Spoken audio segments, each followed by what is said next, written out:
2001, the amazing Ashley Marlowe, the drumming god, joined Charlottefield, and not sure he'd like that, me calling him a drumming god, but to me, yeah, he was. Yeah, he might have mixed feelings about that. Yeah, he joined the group. It was kind of funny because I think he had been at that 10.5 Newton show where 10.5 Newton gig, sorry, I should say, where Jay had initially kind of suggested that him and me start a band. So he had been there. In the meantime, Adam had joined us as well. And Adam joined about 6 months after we started, like shortly after that first gig with the Full Carnation. Mark went back to Cove. Okay. Adam joined on guitar, and we did a few more gigs with the drum machine. Okay. But Ash had been at that 10.5 Newton gig in Hastings, and I think that was actually the first time I'd ever met Ash, and we'd become friends because he was just like, he was totally, you know, he still is just totally.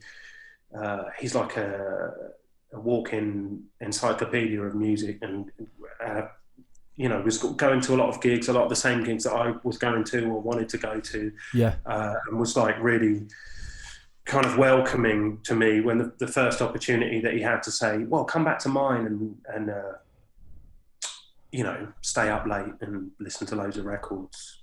He invited me round, and it was me and Dave Briggs from Cove and Grant, who Ash was in a band with at the time.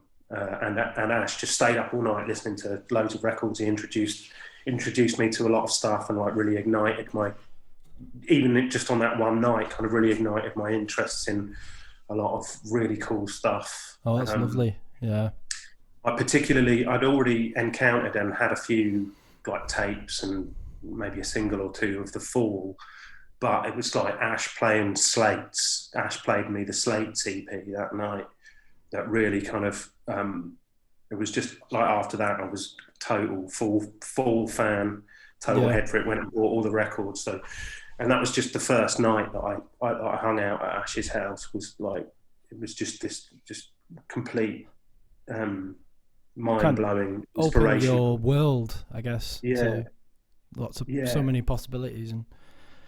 Indeed. And then after that, you know, I'd go and hang out with him whenever I could and see what, just to see what he had on, what records he was playing. And his like front room was just, you couldn't walk in his front room for records. They were everywhere. And a lot of the shit that really inspired us as a band and me as a songwriter from that point onwards was, you know,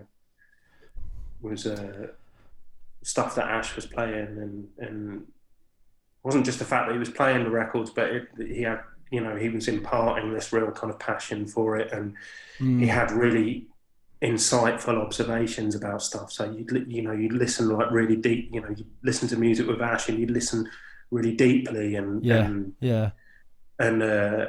really closely and sort of, you know, he would point out these things, these kind of inspirational things, you know, about like what somebody is doing here and why are they doing and why are they doing that. And you know, I remember him playing the Rambler song by Shellac, which was a record that I'd already bought off of Colin, so I was already familiar with it. But there's a bit in the middle of that song where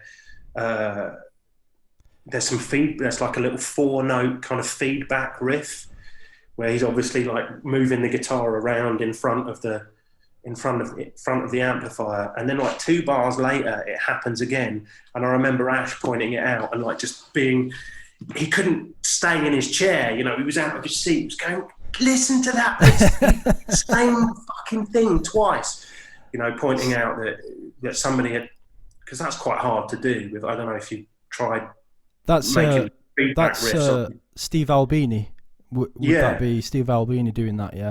Yeah. So he, you know, pointing out the fact that he like mastered this 4-note feedback riff, which is to do with the position of the guitar and the amplifier, you know, that you might listen to if you're not listening too closely. You're like, oh yeah, that's kind of cool. But then, you know, Ash pointing out, it's exactly the same it's exactly the same 4 notes of feedback Wow. twice in a row, you know, and sort of being like the skill, you know, the skill and the detail and the attention that you have to put in to something in order to get that kind of result, you know. And he Yeah. could barely sit in his chair when he was sort of, I think he'd clocked it before, but he wanted to, you know, he wanted to tell me about it and point it out.